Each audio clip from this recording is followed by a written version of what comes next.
There we go. Woo!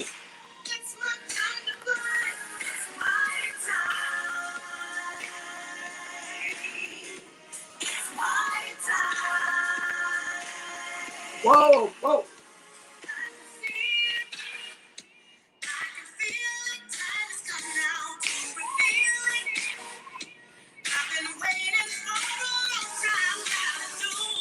Story time, y'all. Nothing. Don't let nothing hold you down.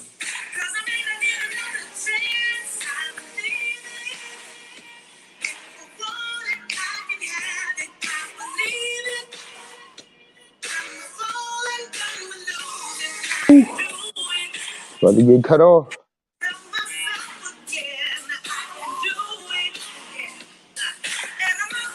The name of the song is It's Your Time to Shine.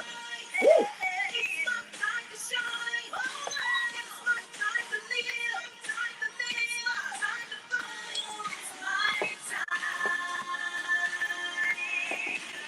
Oh. I like to play that because I like to let my guests know that it is their time to shine. So I want to say good evening to you. Yes, slide the phone over like you had it. You had it perfect. You moved it over. Slide it back over like you had it to the other way. There you go. There you go. I want to say good evening. I am so excited. I am your host, Crystal Bodie Smith. And once again, we're here for story time. I have a young man here that I'm so excited to have. We are coming from a creative standpoint tonight, and we are excited to have Harlem Pacaso in the building. How you doing today? How you doing? I'm doing amazing. How about yourself? I feel good. I feel really good. Like things are moving pretty fast as far as like how much work is coming in, but I asked for it, so here I am. Excellent, excellent. So listen, I always start this off by letting the individual tell people who they are, what your name is, where you're from, and a little bit about who you were before you actually got here as Harlem Picasso, like your name and a little bit about your background. So tell the people who is Harlem Picasso. Harlem Picasso is just an artist who got to this point. Like my father draws, he's very good, and I got it from him, and then I just stuck with it. And then eventually I learned that I could possibly get paid and make it into a something I could do for the rest of my life. Something where I could free myself from the worker bee mentality that a lot of people have. Okay, so I want you to move back a little bit because you're up on the camera. You don't have to be that close. I can hear you real good, so you can sit back. I'm There you sorry. go. Sit back and There you relax. There you go. Relax. I want you to relax. So now, so what's your first name? My government first name? Uh-huh. KC. Like Jodeci. Casey. Casey. So Casey, Like where are you Jodeci. from? Where are you from? I'm from Annapolis, Maryland originally. Maryland in the building. And you still reside in the Maryland area? Yes, I do. Now, do you come from a small family, big family? Oh, I got a big family. Okay, good. So how was it growing up as a child? Was you that child that when you were in school, you drew and you sat around and you scribbled on a paper and you had a vivid imagination? I always had a vivid imagination, but I wasn't the one always in class drawing. I was a chaotic teen. I'm not teen, but I was a chaotic child when I was young. I'm not even gonna lie. You know, like I had the best of both worlds as far as how I got down, because like my mom's side is what you can consider the affluent side, and then my dad's side is the more hood side. But I had both in me, and it was just a battle between the two, which one would come to the surface at certain times. And after a while, I learned what how to move amongst it. Wow. So I want you to sit back and relax. If you still ain't sat back and relax, I'm trying to get you to relax. I'm trying to get you to relax. And just relax. We just having a conversation. You don't have to read it. I can hear you good. I can hear you good. So, uh, was you a quiet child growing up or was you active? I heard you say you was a trouble kid. So did that mean you had a lot of bouts with the law? When I say troubled, I don't mean like just do anything. One of them children that you were like, oh, that's just a bad child. Like I was one of them kids that knew what a lot of those, like, you know how Kaepernick took I have this song I wrote, and you know how Kaepernick took a leg instead of you know going along with that whole process. And I have a song where I said I was I sat down before the pledge before Kaepernick took a leg, you know. I was that type. Like when my teachers would be like, "Why you weren't standing for the pledge? Why aren't you standing for these different things?" But if you know those certain things, those certain songs that they have you quote, those original lyrics come from slave catching songs. You know what I'm saying? They're just chopped up. You know. Okay. So let me ask you a question. I'm hearing something moving. What's that noise I'm hearing? Like a rattling or something. What is that? You mean Is like the something cars moving? behind me? Huh? You mean the cars behind me? Mm-mm. No, it sounds like it's something. I don't know what it is. I can't describe it. You don't hear that? It's like a scratching. It's like, I think it's the mic because I was trying to play with the mic. Let me see. I'll see if I can turn it down. yeah, because I hear There is something. some mic.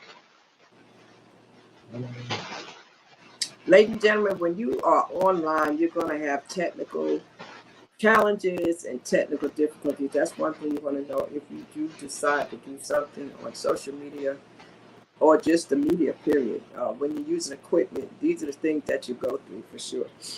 You know, but I heard it, so if it's unavoidable, it's okay. But I was just wondering what it was because it's like a scratching.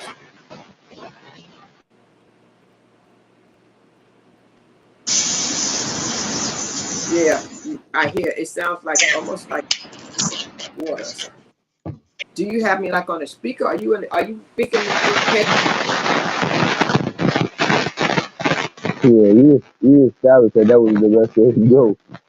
What we were dealing with, but I turned it on while headset. So let me see if I can let me just adjust the sound one more time, and then this don't work. Now, does that sound better? Yeah, I think it sounds better. We're gonna leave it like that because I don't want it to get louder. Because when you started touching it, it got louder. So let me ask you Okay. something. You have a passion to want to help children now with the arts, Yeah. and I want you to talk so I can make sure that noise is gone. So tell me about that. Tell me about what it is you're trying to do with the children. Hold on. I'm sorry. Give me one second. Yeah, other things. I turn this down. Now, when it comes to the children, can you hear me? I All right. can't. That's whatever you did. That sounds good. Okay, when it comes to the children. I knew. I got you.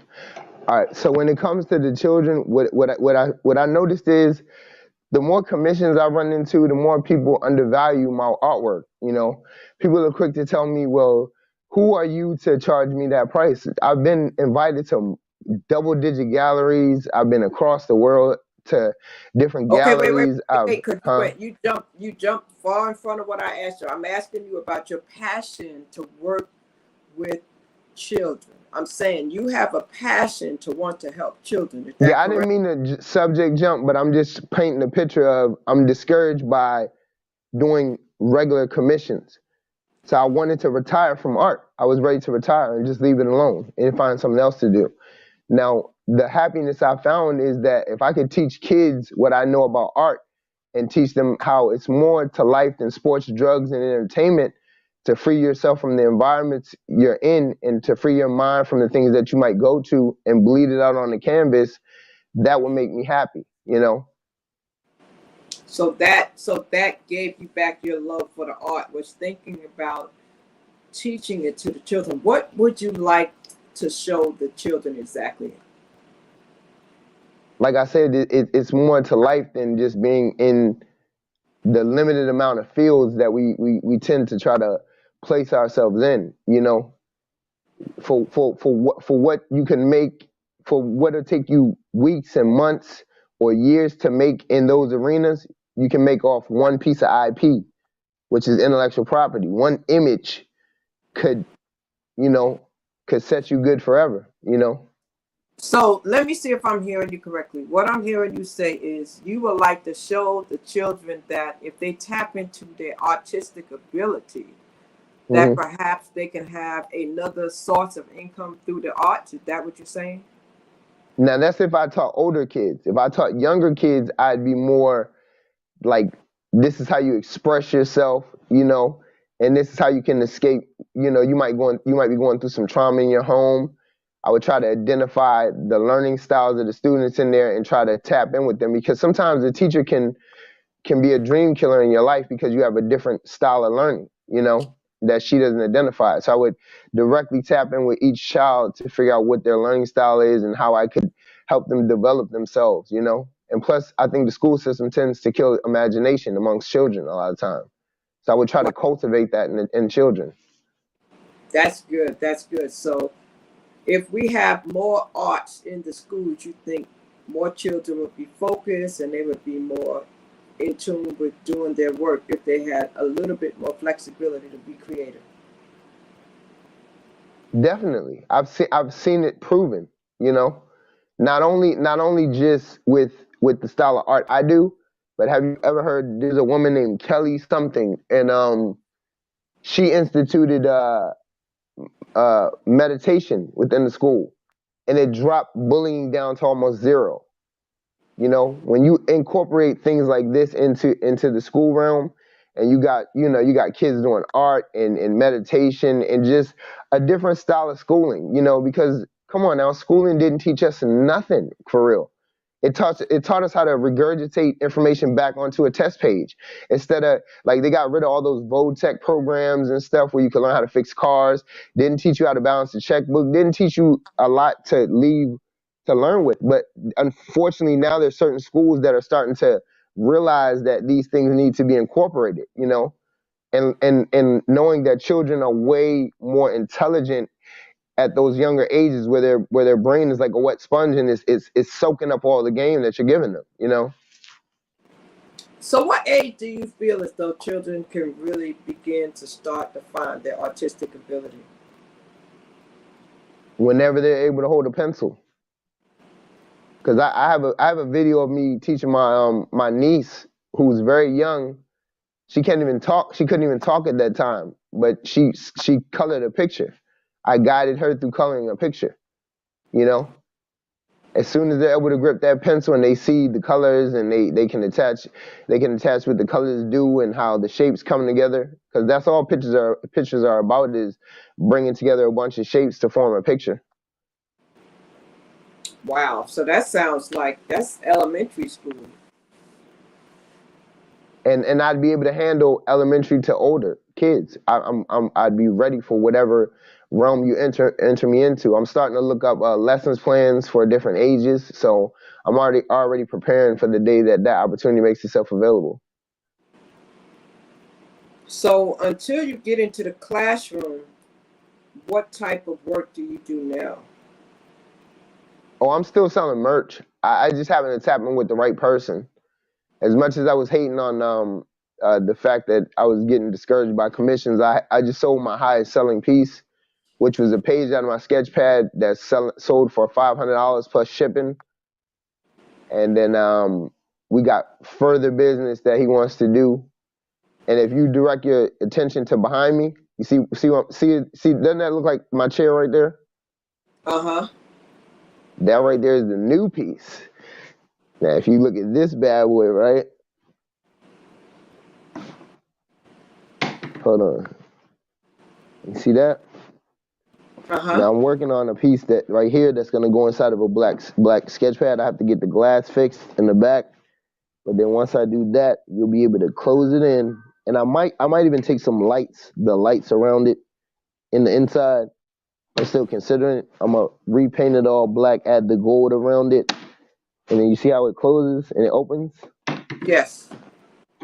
So this is a specific piece that I might go a little bit spiritual with, that I'm working on, because we already talked about it. So that's my next major piece right there.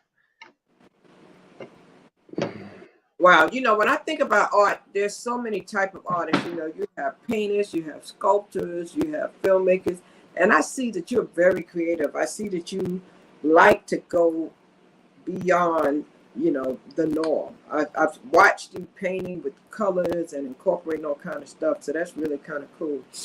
When did you start doing that? At what age did you start doing all this?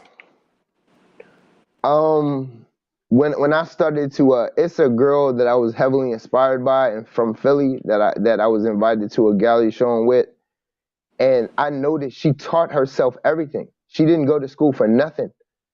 And I'm not saying don't go to school. I'm just saying she couldn't afford to go to school. So she taught herself all those programs on the iPad. And next thing I know, she was putting out videos on the iPad, digital videos at a time where they didn't do much for you. You had to do everything yourself. Then I watched her go from, she did backboards and basketballs for Nike. She has her own shoe with Reebok. She has a Mattel 8-ball. She has a Netflix special. Countless things. That's the same thing I want to do. I wanted to jump in and out of these different situations with companies, But I watched her do all that, and she inspired me to know that your artwork, that like I fill 60-page sketch pads with very intense artwork, and I get sketch pads that you can paint in watercolor and acrylic through without it bleeding to the other page, and all of those is templates that I use to sell items. If you look on my page, I can turn them into semi-gloss, big prints, put them in posters. I can turn things into tapestries, shower curtains, whatever you can think of that you want me to produce, I can produce with my artwork. So it ups the value of my artwork, and it makes it so I always hear this from people. I don't hang canvas in my crib. Yet these same people will have Hennessy bottles all in their crib all over to show the Hennessy bottles they drunk, but. No disrespect to y'all, but it's like you don't hang canvas up, but you got that. So whatever. You want a shower curtain with the image on it? Oh yeah, that sounds pretty tight. You want a vase with the image on it? Oh yeah, okay. A tapestry, it makes it so the merch is more malleable. So are you like a visual artist, or what type of artist are you? I'm a multimedia artist. That means I'll use anything to make the image come across. And I hope I didn't get too far away from the question of you basically said what started you down that journey, and just realizing I can up the level of my packages, because if somebody sells a piece for $100, I want to sell it for $300 or more by adding more things to it. I'll spend my own money just to make the package sometimes better. If I know you smoke Okay. cigars, I'm gonna send that with your package. Get back in the middle of the. I need you to get back in the middle of the screen. Come back over to you, right to the other Oh, I side. got you. You don't have to move your camera. I just need you to move your body. Move you. Yeah. I want you to be in the middle of the screen. Come the other way. There you go. Okay. That way, many times when I take different clip arts from it, I need you to have good visibility. So you talk a lot about making money from your artwork. So I can tell that you're very passionate about doing this. You don't really want to do anything else. You don't want to get another job or do nothing except this. Is that correct? Right. That makes sense too. To me, the more you understand about it, as much as it sucks to have to wear every hat, you have to be your own PR person, your own manager, your own this, your own that. Once you learn it and you get it solidified, then boom, you free yourself from having to make your way into a 9 to 5 and deal with a boss or a manager. I've never had a boss, me personally. I've had managers who manage my time. I never identify a person as being my boss, but I don't want that. I can't excel in those areas because once I become a threat in there, it's like, oh, he coming for my job. It's like, I don't like it. I just don't. Well, that's good. That's good. You're very, very ambitious. Very ambitious about wanting to achieve greatness with your artwork. So I believe that you will. You have some. Can I ask you a question? I'm sorry. Can I ask you a question? What would you like to Real ask me? quick. Would it make more sense to work 5 to 10 years for yourself or 40 years for somebody else and try to retire knowing that Social Security is on its way out for my generation? Oh yeah, no question. I mean, we all know that we can't put all our eggs in one basket, and we have to have residual sources of income and multiple streams of income. No question. I'm all about that. You can't just Exactly. rely on linear income. Linear income is when you trade time for money. So we most definitely Right, agree. right, right, right, right. You speak in them real terms. So you're not You trying know, to work from paycheck to paycheck.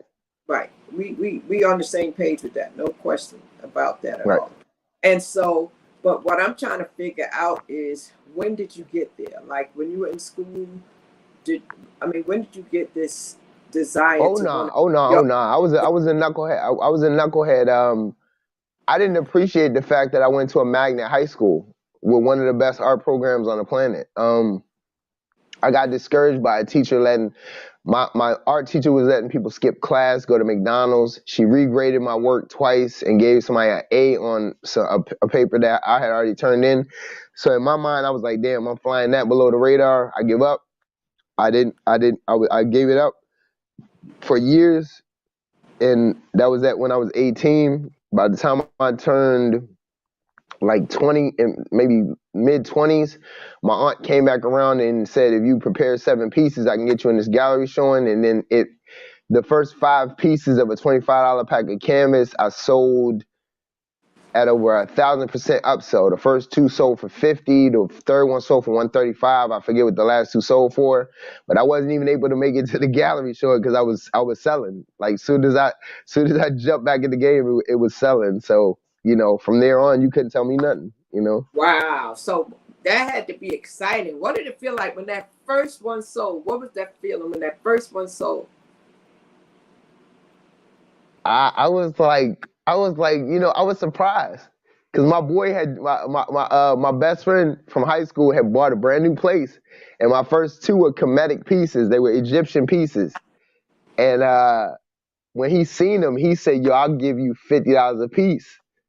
And in the back of my head, I'm like, "You paid," but he want. I said, "Okay." And I couldn't stop smiling. And then his girlfriend bought a third piece that I did of this African warrior chick, and she said that's her favorite piece, man. So it's like once you lock somebody in, and I kid you not, I've never ever not sold a canvas piece. Like every canvas joint I've double digit out in the world, they've been satisfied. Only when I entered into the digital side, which I'm not as well trained in, did I have somebody reject the piece. That's the only time I got rejected. Wow. So I think everybody should have that feeling. I think everybody should be able to smile like that and feel a sense of achievement and appreciation, because Right, I saw it when you just talked about it. You lit up just talking about it. Like, man, I felt like I was worth something. right, So I right, think right. everybody should get that feeling. And I believe that teaching it to the young children would be definitely good, because not only will they learn how to use their natural abilities, but they'll learn how to become entrepreneurs as well. So Right, right, right, right. that's a definite good thing. So right now, you said that you had some pieces to go into a museum. What is the goal? Like, where do you see yourself? This is 2023. What would you like to see happen this year? I want to own a compound.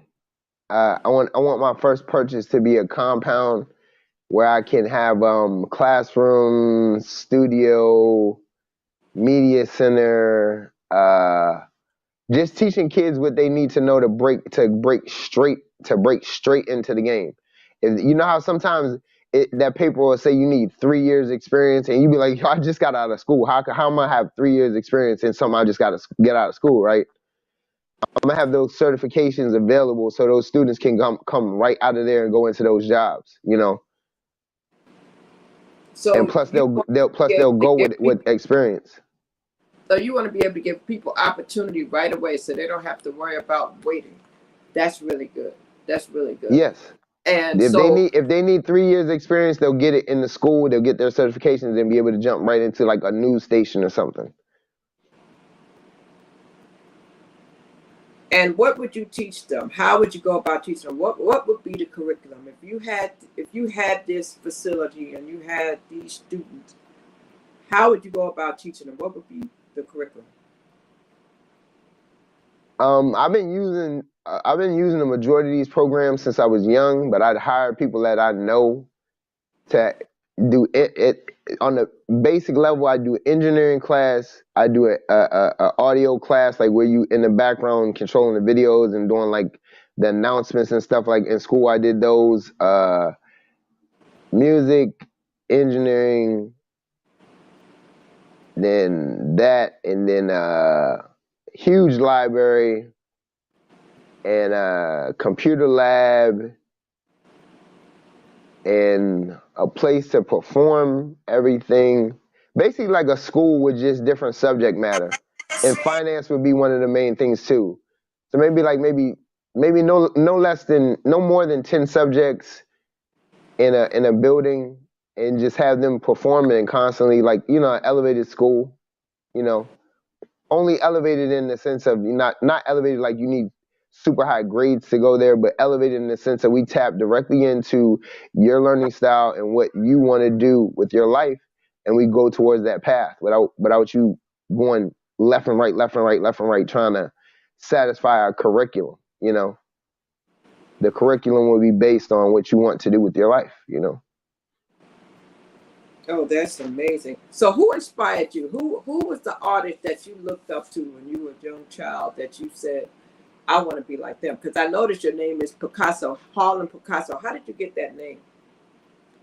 That's funny. And people hate when they're like, people always be like, "You're from Harlem. You're from Harlem." I don't even correct them nowadays because I am like by way of Harlem. I'm Panther blood, but it's like the way to break the name down is Harlem is the biggest time for me. The Harlem Renaissance was the best time for art and success and excess for black folks walking around in their zoot suits and in the arts and enjoying life.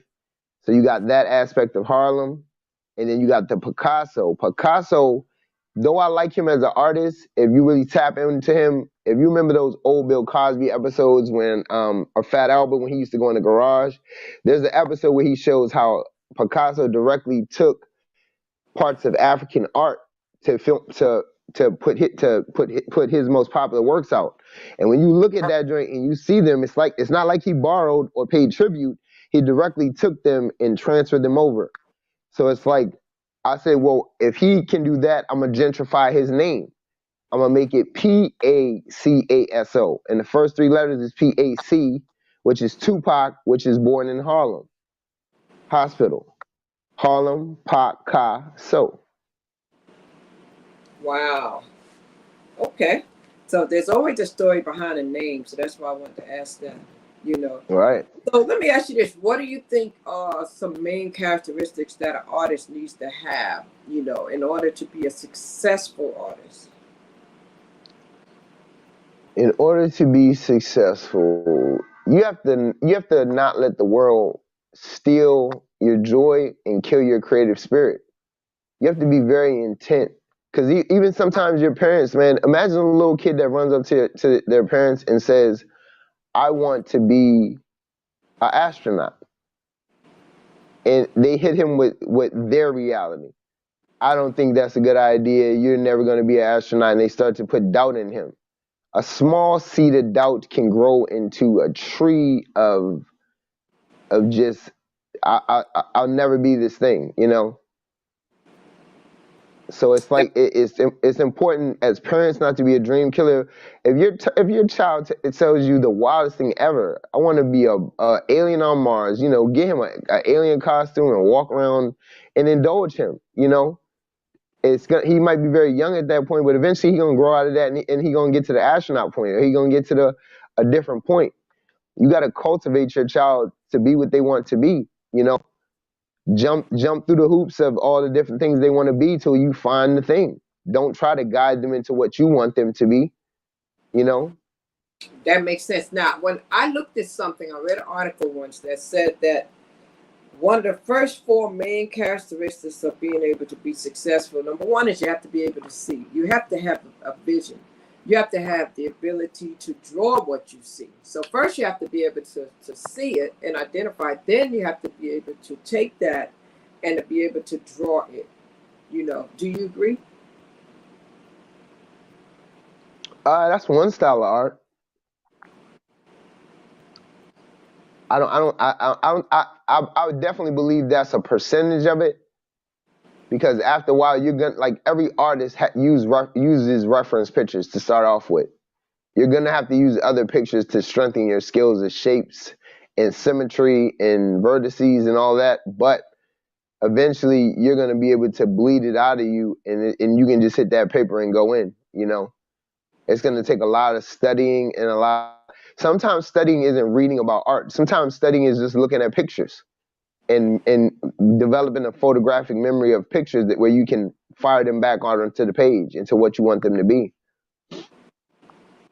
Wow. So it's a little bit of it, but there's so many styles of art, you know. Do you think artists need to be persistent? Persistent. Hmm. Now I mean, to that be able that to do something over and over, you have to be kind of yes, persistent. yes, Yeah. yes. Point blank. Without that, you're not gonna survive the art game, because repetition is the father of all learning. The more you do something, the more your brain is just gonna do it without you thinking about it. Then it becomes easy, and then you're no longer like freaking out like, oh, I have to think about this, I have to think about this, I have to think about this. It's just in there, you know. So consistency and in that way, you have to develop that. And it also helps you to perfect it, correct? I mean, because practice makes perfect. Exactly. You're striving for perfection. You'll never reach perfection, but you're striving for it. And also, have you ever been a person when you started drawing? I mean, I don't know if you've seen artists that get like this, but I think I used to dibble and dabble and draw a little bit, but sometimes I would not finish because it wasn't really in me, you know. So I think you have to have the ability to finish what you start. I think that's the sign of a true artist. Like some people Mm. sit down, even with drawing and coloring, they start something, but they don't complete it. Like they don't want to see it to the end. Like uh, I think that's important to be able to sit there and visualize it as you're drawing and visualize it as you're creating and wanting to see the end product, wanting to see that finished product that you can visualize. Can I can I show you something that'll give much value to that? Yes, I know. you moved your camera. Why did you touch your camera? I don't know. I'm trying not to be tripping with this daggone camera. Hold on. Yeah, because now you move. Now you're away from the camera and you are. It's off. It's frozen. I'm trying to figure out why Hold you on. touched it. I had to remove it from the thing. Okay, but now you're frozen. Let me see. Hold on. Like I Hold don't on. even see you at all. I gotta find the gotta find it was. So, ladies and gentlemen, he's frozen right now. So while he's getting it together, he wants to show us something. That's the artist in him. He wanted to be able to let us see something and visualize something to kind of go with what I just said. And that's the artist for you. They want you to see it. They want you to understand it. They want you to visualize it. You know. So I can understand that. I can understand him wanting to do that. But his name is Harlem Pacaso, and he's a young man that's been drawing, creating, painting on canvas and doing a lot of work. If you see the name on the screen, Harlem Pacaso, that is who you need to definitely follow and do. All right, you got to follow him. His name is Harlem Pacaso. He is a talented brother, very talented brother. I wanted you to meet him and to know that he is a gifted artist in the Maryland area. You know, so make sure you contact him. It's story time here, where we connect human beings through their life experiences. Okay, and tonight we had Harlem Pacaso, who was sharing with us the way that he creates and he draws. You know, so I hope that you heard something in there to really inspire you if you are artists or if you have children who like to draw. And he mentioned something. He said that parents can be dream chasers. Don't you be the one to kill your children's dream, okay? Please don't do that. Let them be creative. Let them do what they do. It is very important, all right? So listen, we are going to allow him some time and may have to come back. But if we don't, we hope that you heard something that inspired you today and inspires you to help your children to become better artists. My name is Crystal, and you know, this show is called Story Time, and we come here on Sundays at 6 p.m. and on Tuesdays at 8 p.m. And we will be coming back to you soon. We'll have another segment for you, and we will have Harlem come back. And I think he is back. So let's see if I can bring him back up here now to the screen. Are you back? Back. Okay, you got back on up. Back on Yep. up. But if not, what we'll do is we'll finish this up and we'll go on over to IG and we'll continue over there because it looks like it might be a lot simpler over there, you know. So hold on a minute. Let me close this out. And then, so ladies and gentlemen, what we're going to do is we're going to close this one out and we're going to finish this up and we're going to tell you to meet us back on Tuesday at 8 o'clock. Tuesday at 8 o'clock, and I have a good one for you. I got a couple of them coming up. I may have some additional shows for you too. And once again, follow Harlem Pacaso on his platform. His name is Harlem Pacaso. There's his name right there. HarlemPacaso on all platforms. In the meantime, what I need you to do is follow me too. Follow me. My name is Crystal. On IG is Shout Crystal. On YouTube it's APW Shout Crystal. And on Facebook it's Crystal Bodie Smith. All right, we're going to get out of here. We're not going to keep you. We want you to know that if you want to be on Storytime, all you have to do is DM me. DM me and let me know that you want to be on here. In the meantime, as you're watching these videos here, I want you to be sure to like, comment, and subscribe, okay? But in the meantime, just remember that you can contact me to get your story told. Yes, you can. If you have a story to tell, contact me and we'll make sure we get it on, okay? In the meantime, I'm going to get out of here. Have an amazing evening. Remember, my mission is to stir up the gift, instill hope, and save lives. My name is Crystal Bodie Smith, and I want to say, keep hope alive, okay? Bye-bye.